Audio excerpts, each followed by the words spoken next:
This is placeholder media that you'll see if you add a layout to an empty scene. You can go ahead and delete it. Hey, y'all. Welcome back to another episode of Table for Us, where we have the real, raw, healing conversations.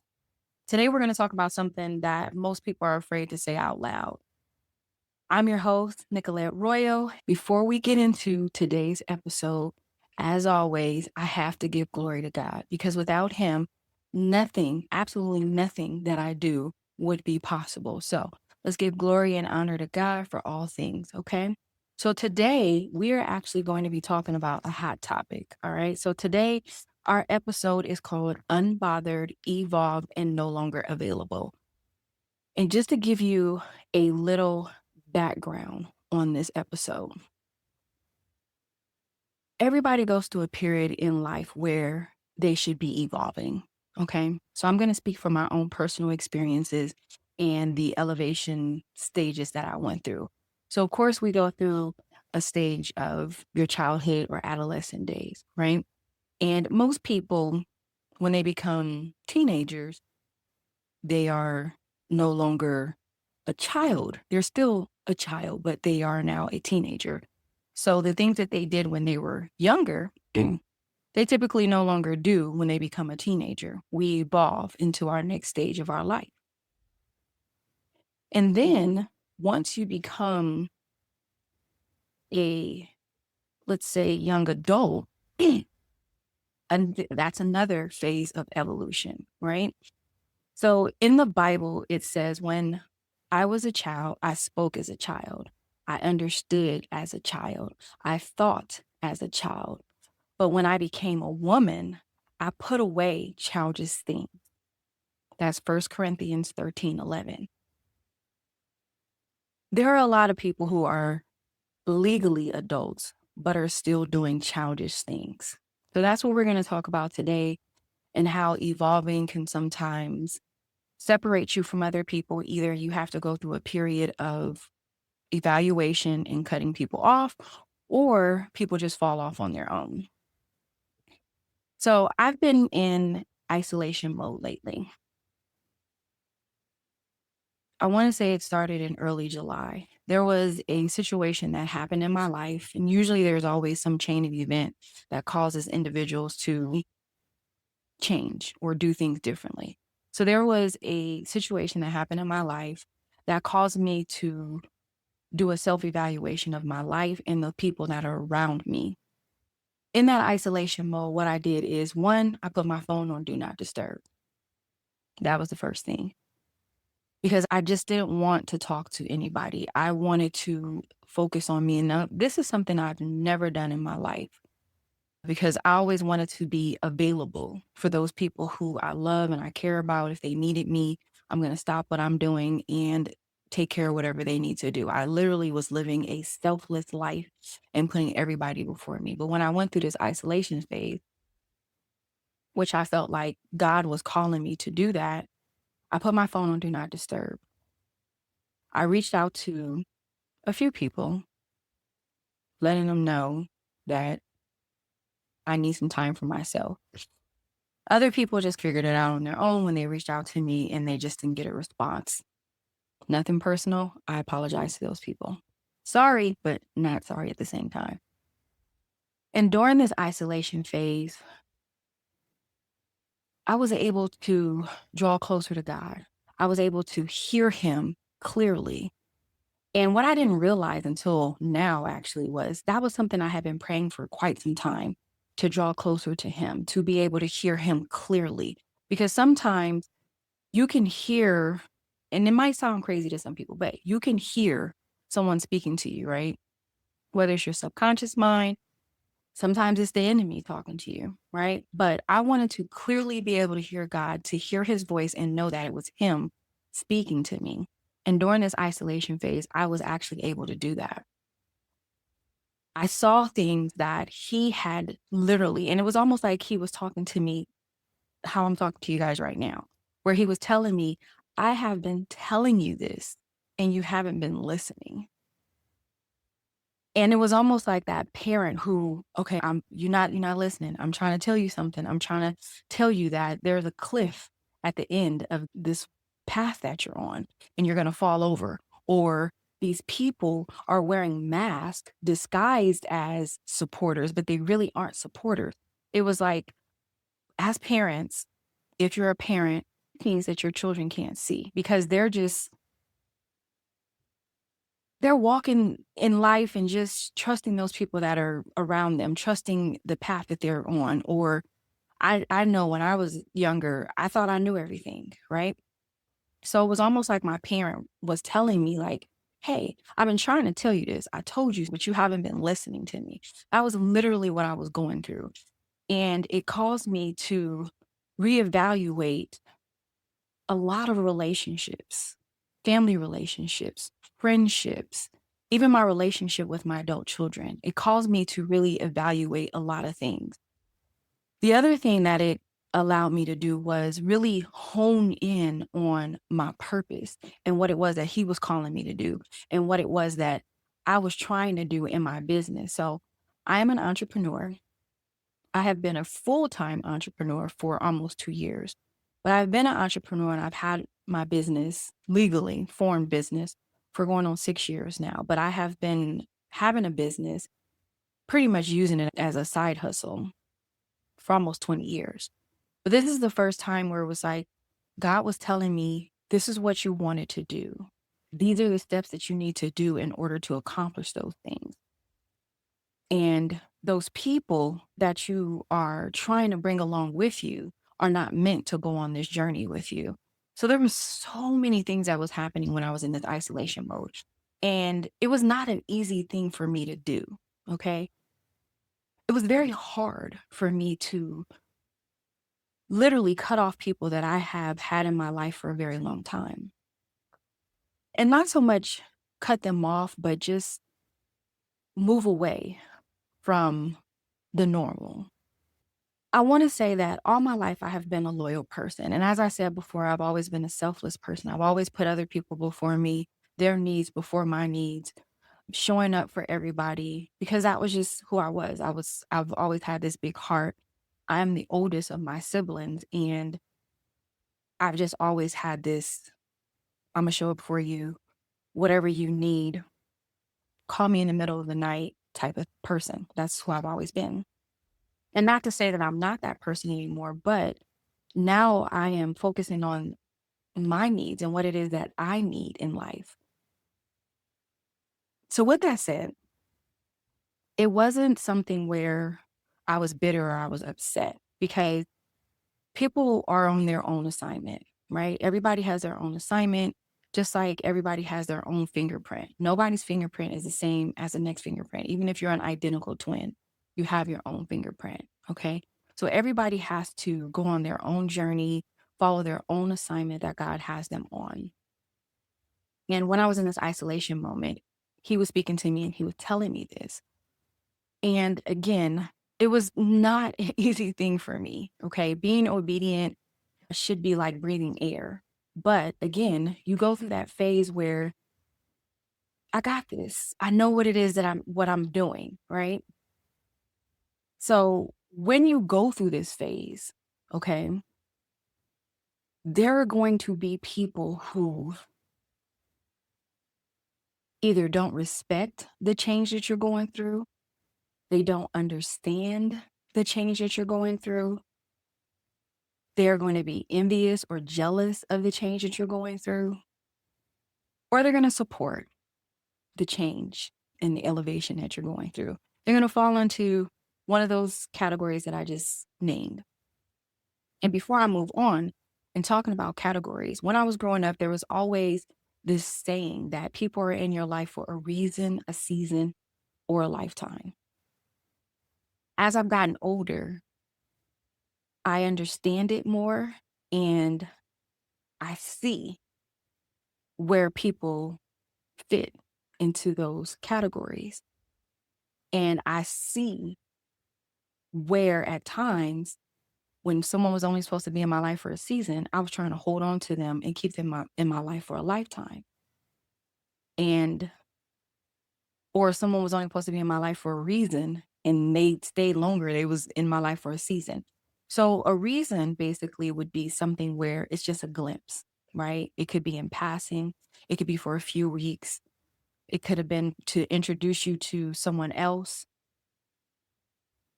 It could be whatever reason, right? They were only in your life for a reason. They weren't there to stay for the long time, right?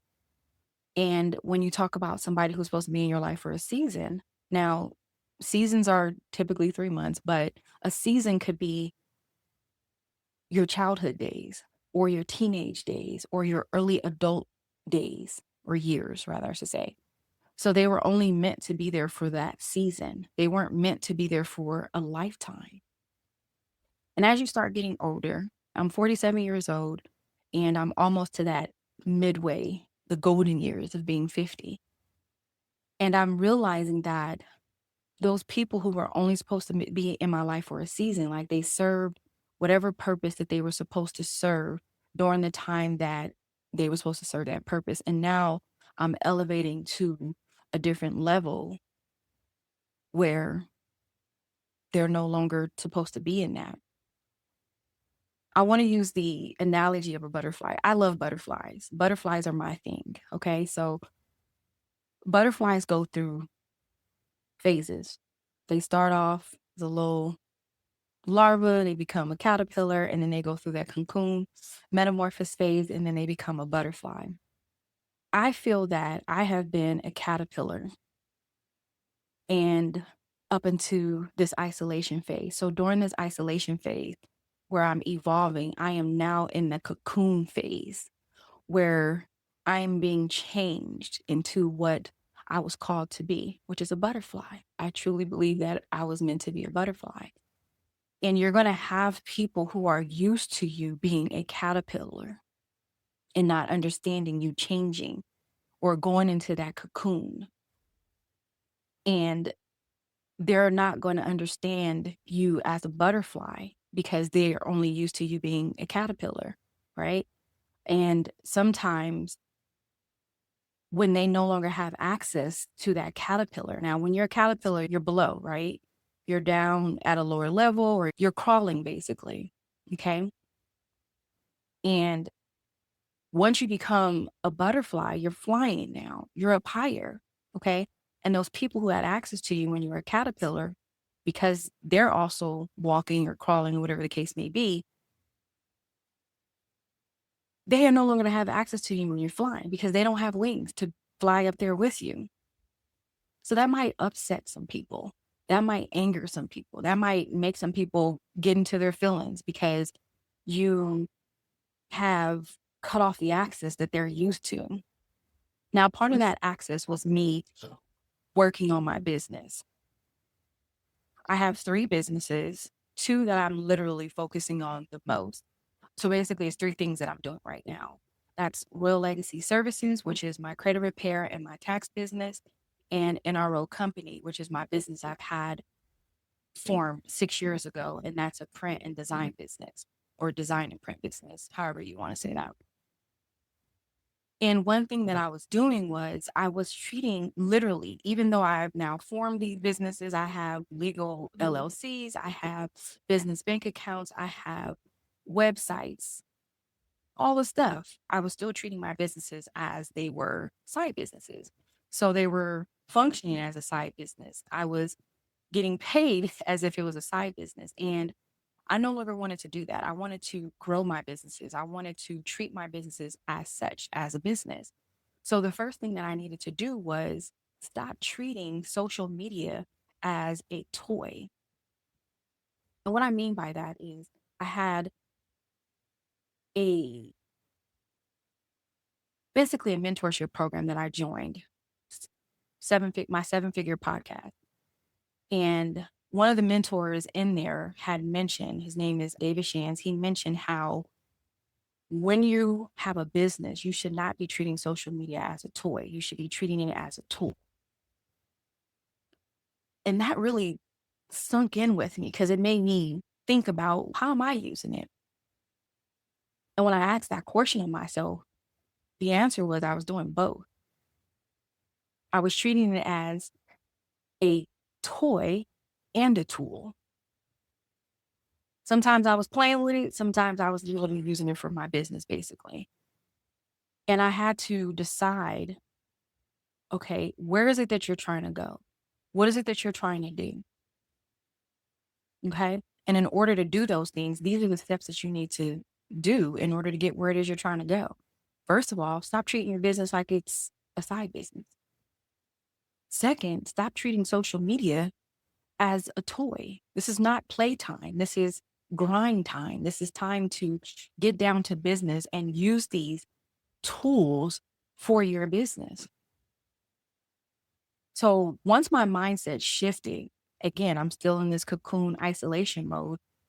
I'm like, okay, now I have to put steps into place. So the first thing was evaluating what's going on my social media pages. Okay. So I have 3 social media pages on Instagram. I have 3 social media pages on Facebook, and I just have just 1 TikTok. And my first thing was, okay, which one is performing best? Why is the other one not performing the way they're supposed to be performing? So basically, I honed into the insights. Okay. I took a couple of courses that for content and marketing and so forth. And the first thing was the algorithm. If you're not familiar with the algorithm and you're somebody who's out there trying to market your business or you want to get into content creation, you have to look at your insights and figure out the algorithm. The main thing is understanding how the algorithm works. And this is how basically I learned that it works. If you post something, a reel, a post, a story, whatever it is, and you have those views, and each platform works a little different. You have those views, and I'm just right now, I'm just speaking about Instagram, but nobody is liking it, commenting, saving it, or reposting it. That literally tells the algorithm that what you posted is not engaging. So the algorithm is basically not going to push your content out to anybody else. So when I understood that was what was going on with my content, because I'm like, why is it not reaching other eyes? What is going on? Why am I so stagnant with my content? And I'm literally following all the steps that were given to me in this course that I went through. And the course that I went through was, oh my God, I'm drawing a blank on the name of it, but it was an e-course that I purchased from Bougie Barbie. She is the digital goat. She basically started from the bottom and learned a lot of things on how to market and promote on social media, mainly on Instagram. That was her niche, was on Instagram. And because I was trying to grow my Instagram following, my Instagram engagement, which would basically, I was trying to then convert in those people into actual clients because I'm running a business. My business is taxes, credit repair, and then I have my design and print business. So once I started evaluating my insights and everything, I started to realize, or not realize, I started to see because the insights were telling me that I had a lot of people watching what I was doing or what I was posting. They weren't engaging, they weren't liking it, they weren't commenting, they weren't reposting what it was. And everything that I was posting, not everything, I will say a good 85, maybe 90% of what I was posting was about my business. My business pages actually has the lowest followers. So what I decided to do was use my page, my personal page that had the higher followers, and then invite my business page to collaborate so that it's going to be on both, but my page that has the most followings is probably going to bring in more views. So once I decided to do that, I had to go through literally and do a following audit. They call them ghost followers. And let me tell you, a lot of those times, those are people who you know, who are close to you. They're watching everything you're doing, but they're not liking it. They're watching everything you're doing, but they're not commenting. They're watching, that you have this promotion or something going on, but they didn't repost it. And the reason why this was an issue for me, one was because of the algorithm first. The other thing was because, hey, I support everything that you do. I like just about everything that you post. If not everything, I'm liking just about every other thing that you're posting, especially If it's something about your craft, your business, or your hobby, whatever it is, if it's something where you're trying to get a message out there and it resonated with me, I'm going to repost it. And 9 times out of 10, I'm reposting it on my story or I'm commenting. I'm definitely liking. It does not take much to somebody's post. Real quick before I go into that, I'm in therapy. That's my other thing. My therapy has now become my self care. If you are not in therapy or you don't have a personal relationship with God, or let's just say you don't have both, you need to get it. You need to get into therapy and you need to build a personal relationship with God. And the reason I'm saying that is because it's going to help you deal with whatever it is that you went through in your childhood so that you can go through a process of healing. Then, once you have healed, it's then going to give you the tools that you need to live life differently. And what I mean by that is how you react to things. So, the healed me, I'm ignoring all the negativity now that's going on. I don't have any space in my life for negativity. I'm working on other stuff right now. So when you go through these changes, you're going to have people that are going to hate on you. You're going to have people, and by hating, they're not supporting what it is you're doing, or they're sitting back and they're watching what it is you're doing and they're like, "Oh, yeah, that's not that special," or "I wish I could do that." I'm not doing anything that nobody else can't do. You just got to put in the work. Or you're going to have people who are just going to chop you up and talk about you behind their back. Trust me, it's happened to me multiple times where it's like, you're not even a topic of discussion in anything that I'm doing. I wish you nothing but the best in everything that you have going on, but I don't spend my days talking about what other people got going on because I'm too busy focusing on what I got going on. But when you go through therapy, which is your self-healing, and you have a personal relationship with God, you're going to respond differently to those things. Actually, you're not going to respond at all. You're just going to handle them differently. You're going to react different to different things. If someone cuts me off today, the unhealed me would be honking on my horn, cussing them out, knowing dang they can't hear nothing I'm saying in my car, or I'm flipping them off and stuff like that. That was the unhealed version of me. The version of me now, my mind goes to, well, maybe they didn't see me, or maybe they're in a rush and they trying to get somewhere, or maybe that's God trying to protect me from something up ahead, and their car is gonna get it, and maybe he protected me from my car getting it. I don't know what it is, but I don't get angry anymore. I'm very more calm in how I deal with somebody cutting me off. I'm very calm when things get to me about somebody talking about me. I just be like, oh, wow, that's crazy. My reaction is different. Versus before, I probably be ready to pop off or go on social media and post some subliminal or something like that. But I don't have the energy for that anymore because I'm trying to evolve. Not trying, I'm evolving into something bigger and greater. Another thing that was said to me before was, it's lonely at the top. I thought that was funny. What do you mean it's lonely at the top? I got my people I'm taking with me. I'm not about to be lonely at the top.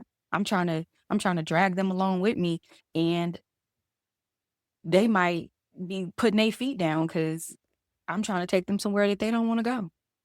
Or I'm trying to drag them to something that they're not ready to go to. Just because you're ready to do something or you're trying to go somewhere does not mean those people around you are on the same page as you.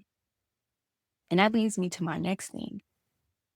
Surround yourself by like-minded people. If you are someone who wants to evolve or become a millionaire, or you are an entrepreneur, surround yourself around people who are on the same page as you. And the reason being is because if you surround yourself with people who, and there's nothing wrong with working a 9 to 5, but if you no longer want to work a 9 to 5 and you want to be a full-time entrepreneur, well, guess what? You got to change your circle because you're going to have people who don't understand what it is you're trying to do. And they're like, girl, you better get a job. What you doing? But you like, no, I'm trying to be an entrepreneur.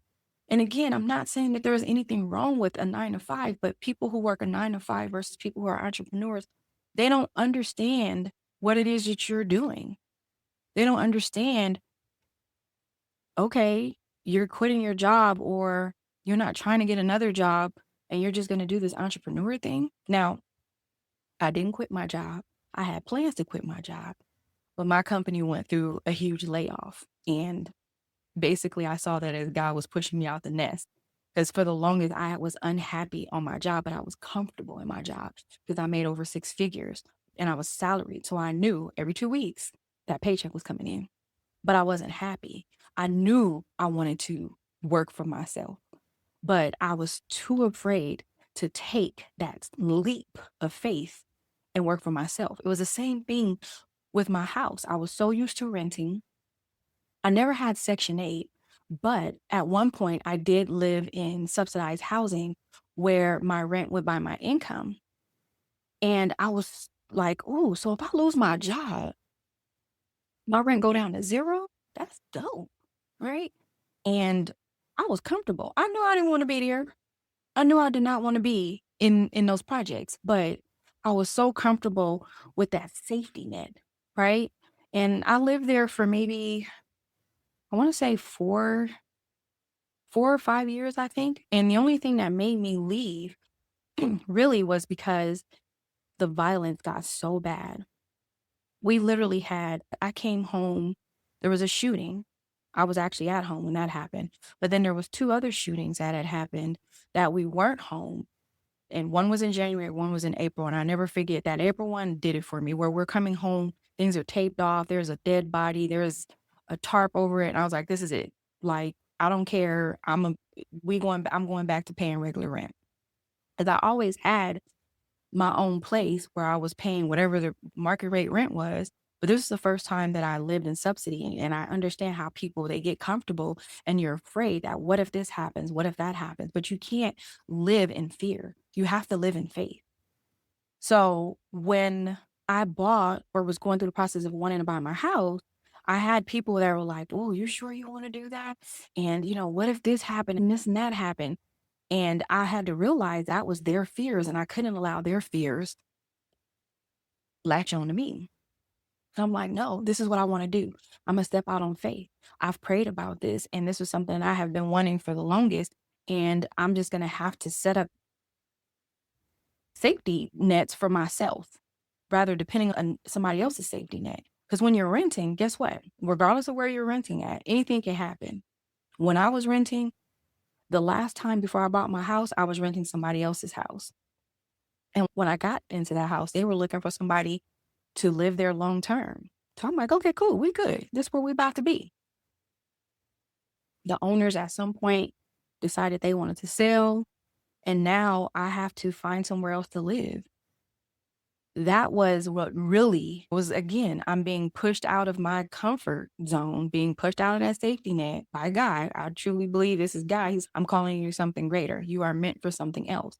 God will make you uncomfortable when He's ready for you to move to what He has for you. And it was like, okay, I don't want to rent anymore. I don't want to be put in this position where I'm comfortable and then the rug gets snatched from underneath my feet. And now I have to figure something else out for me and my family. The other thing was, what if something happened to me and I pass away? This is not our house. Where my children gonna go? What's gonna happen with my children? So that was another reason why I was like, okay, I have to step out on faith. I need to buy a house. I need to make sure that this house is set up. And by set up, I have my life insurance that is more than enough to cover paying off the house. Then I also have everything put up into a trust account so that the trust will take care of protecting my house, making sure that the property taxes are paid. If you own a house and you have a will, let me tell you something, and you pass away, it's going to get held up in probate. And that's going to cost a lot of money. And what can end up happening is your children can end up losing the house because they're paying for probate fees. Excuse me. Getting held up in probate court. So if you own a house, please put your house into a trust. Protect your assets. Now, back to my evolving. So these are basically my steps that I have done as far as evolving who I am, moving to that next level. And so my next thing was, I don't want to work for anybody anymore. I want to work for myself. I want to clock my own hours. Yes, as an entrepreneur, you are working more hours, but you're working for yourself. You don't have anybody micromanaging you. You are the manager. You got to manage yourself. You have to be very disciplined when you become an entrepreneur. So every year I write on my whiteboard. I have a whiteboard over here that I look at every day when I'm in my office, and I write down my goals and my tasks for that year.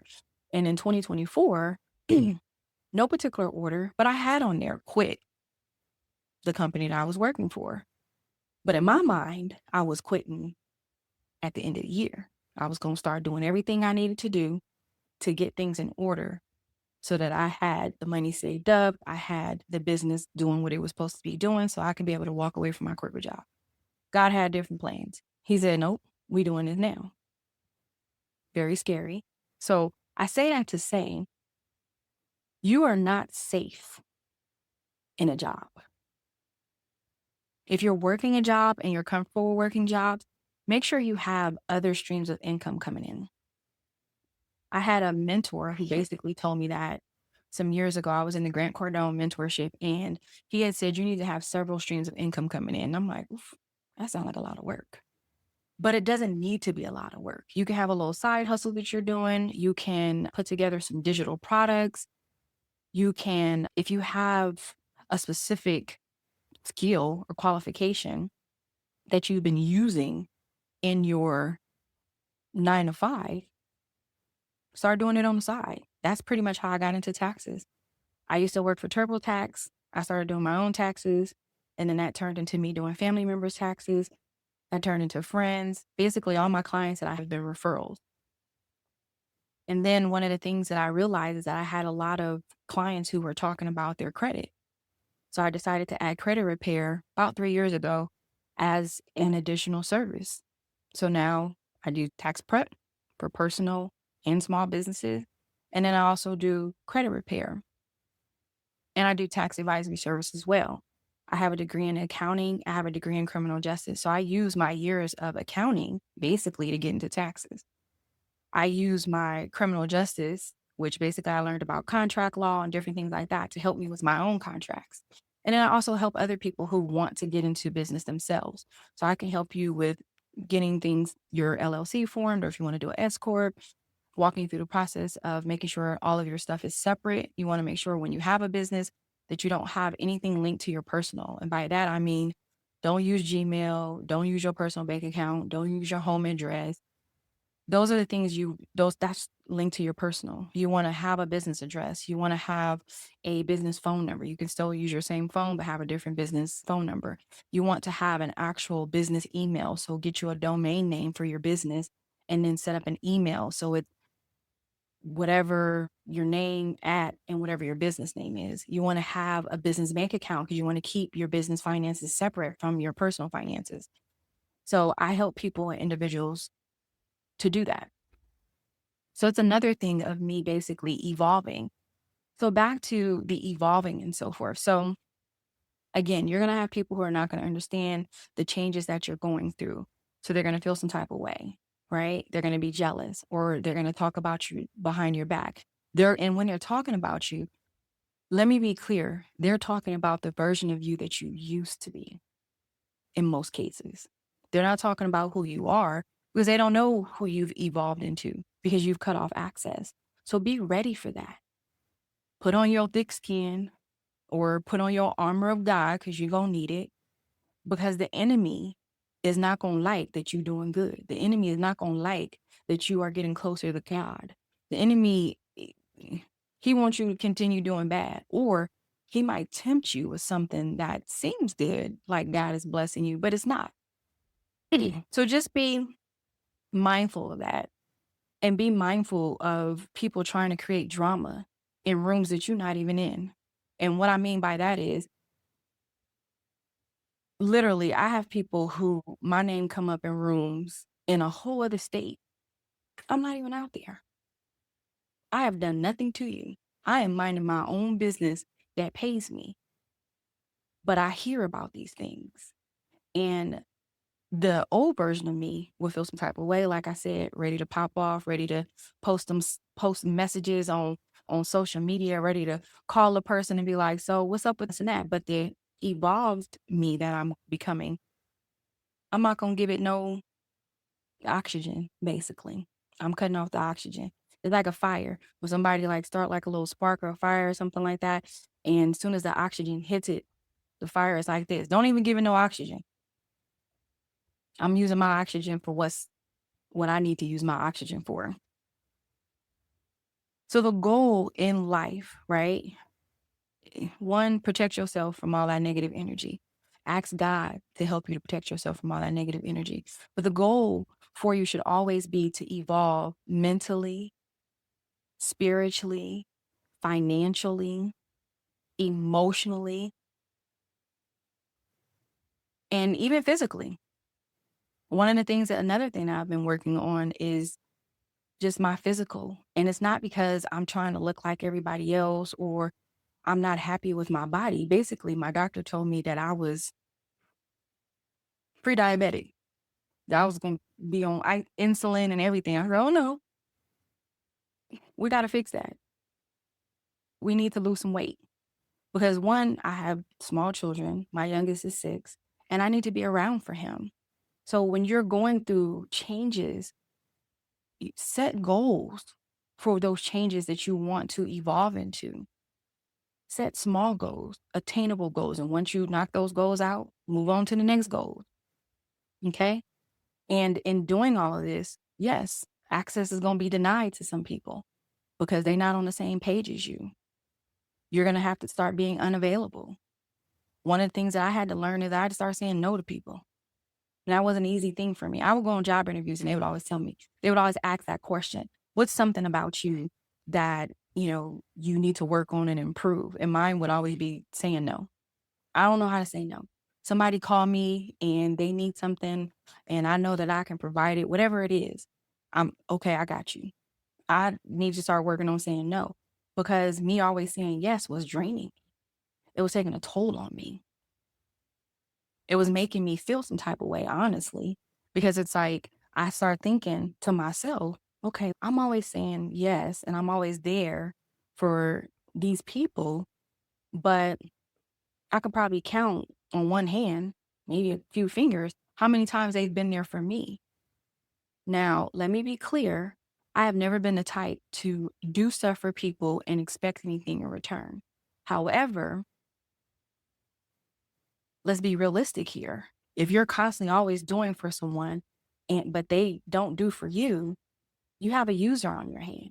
You have somebody that's basically using you for their benefit. It could be financial gain, it could be for emotional support, it could be for something physical you're doing for them. It could be many things. But if you see that you're giving more than you're receiving, and granted, in the Bible, it says it's better to give than to receive. However, God never intended for us to be used. Okay? He don't want people using us, using and abusing us, right? He wants us to be loved. He wants us to be appreciated. He wants us to be valued. He wants us to be respected. And we need to respect ourselves. We need to value ourselves as well. Okay? So if someone is basically stuck on who the version of who you used to be, that caterpillar, okay? Again, they're not going to understand who you are becoming, okay? Sometimes I have to remind even my children as a mother, as when I first started becoming a mother or when I first became a mother versus the mother I am now, they would say, oh, when we was younger, you used to do this and do that. You let them get away with blah, blah, blah. I'm not the same mama that you had when you was this age. I am a different person. I'm a different mother. So people need to understand that you're not going to be the same person. And if you are the same person, it's time to do a self-evaluation. You should always be trying to be better than who you were yesterday. That's the only person you should be in competition with, yourself. You should never try to be in competition with somebody else. You should never be sitting over there looking at what that person got and be like, oh, I want that. Why they got that and I don't have that? That's not your business. That's not your lane. That's not your assignment. Focus on your assignment. Focus on your lane.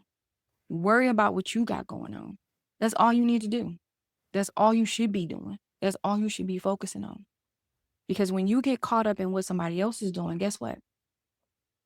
your life is falling apart. Or better yet, you're getting in over your head with the, what was that saying? Trying to keep up with the Joneses. Don't do that. Because now you're living above your means because you looking at what somebody else got going on. And you don't know how much money they got going on, how many streams of income they got going. You don't know nothing about what's going on. You assuming, but stay in your lane. Do what works for you, not everybody else. Another thing is you can't gossip and grow at the same time. In fact, gossip is a sin. For those of us who know 7 sins in the Bible, gossip is one of them. Envy is another one. You can't gossip and grow at the same time. And the reason being is because you're spending too much time talking about everybody else and what they got going on. So how are you actually growing in your life? That was something else I had to realize. I'm not perfect. When I was younger, that was the thing. We would sit on the phone talking about this person, that person, like, oh, girl, show up. That's not me no more. I'm not doing it. That's not my business. What that person got going on. I got to focus on me. And the reason I say that you can't gossip and grow, again, like I said, if you're so busy worrying about talking about everybody else and what they got going on, that means you're not focused on yourself and your growth. So be mindful of that. Now, I said that in the beginning that I was unbothered. Being unbothered doesn't mean that I'm bitter or I feel some type of way. It just means that things that used to bother me before no longer bother me. I'm just on another level. Like I said, when I went into isolation, my phone would on do not disturb. To this day, it's August 15th. My phone is still on do not disturb. And I have a list of people that are under my favorites so that when they call or they text me, it actually gets through. That list is very short. Everybody else, you leave a message or you send me a text message, and when I see it, when I check my voicemail, I check my voicemail. And I have my phone on do not disturb. It's so peaceful. It is so peaceful. It literally, I don't want to be disturbed. I'm in my own zone in what it is that I'm doing. I don't want to be bothered. Not because I'm mad or angry. It's just I'm vibing with myself right now. Let me tell you something.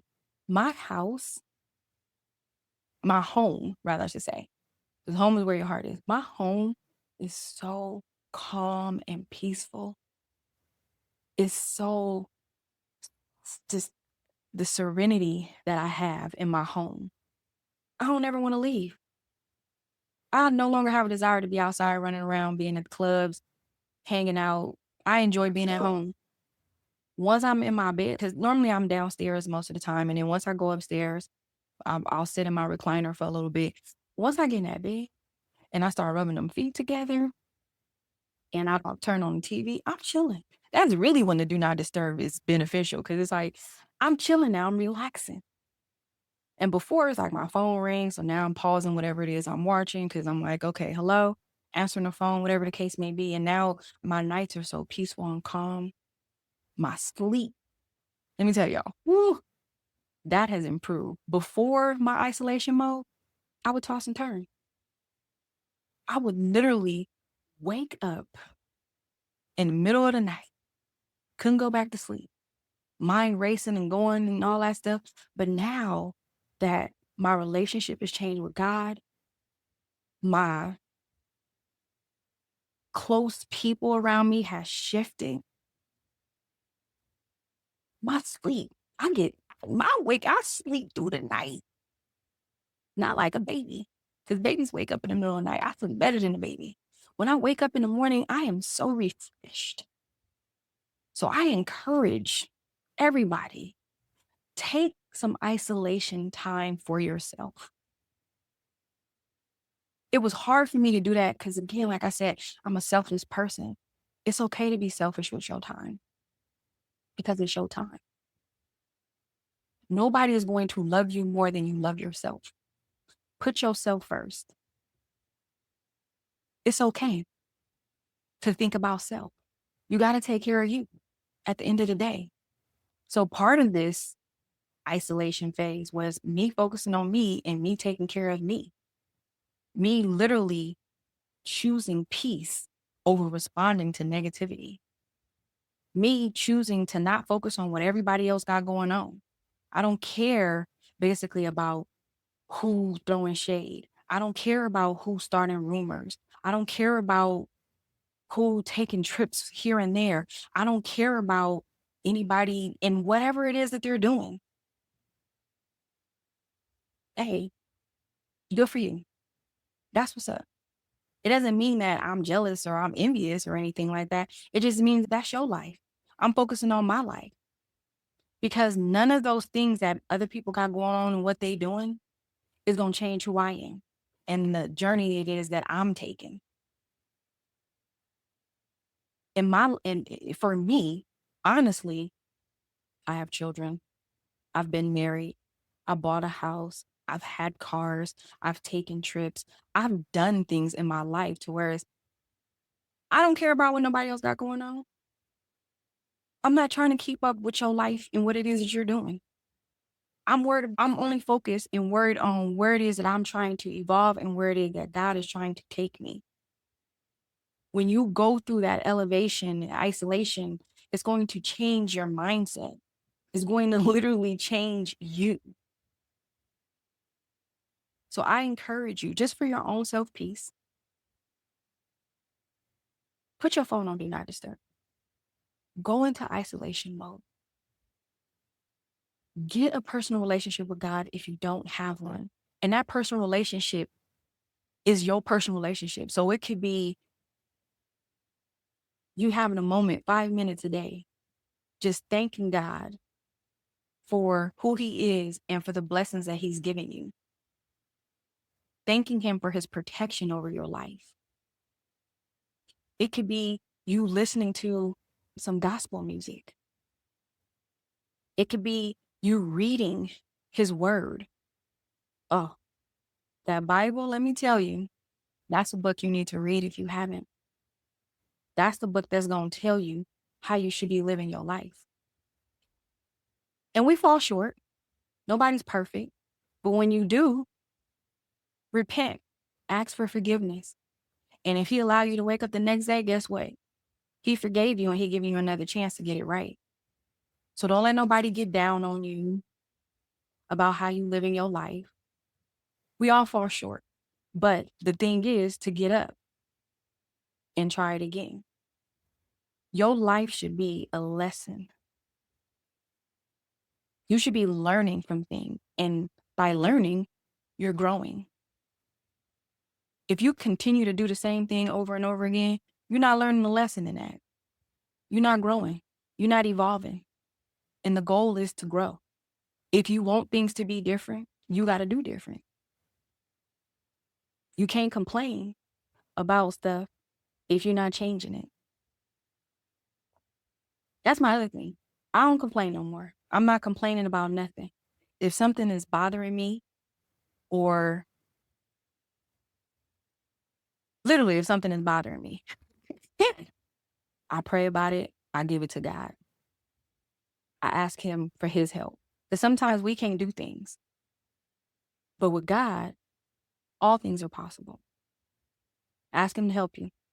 Give it to Him. Whatever it is you're struggling with, whatever it is you battling, if you can't help yourself from gossiping with people, ask God to help you to stop.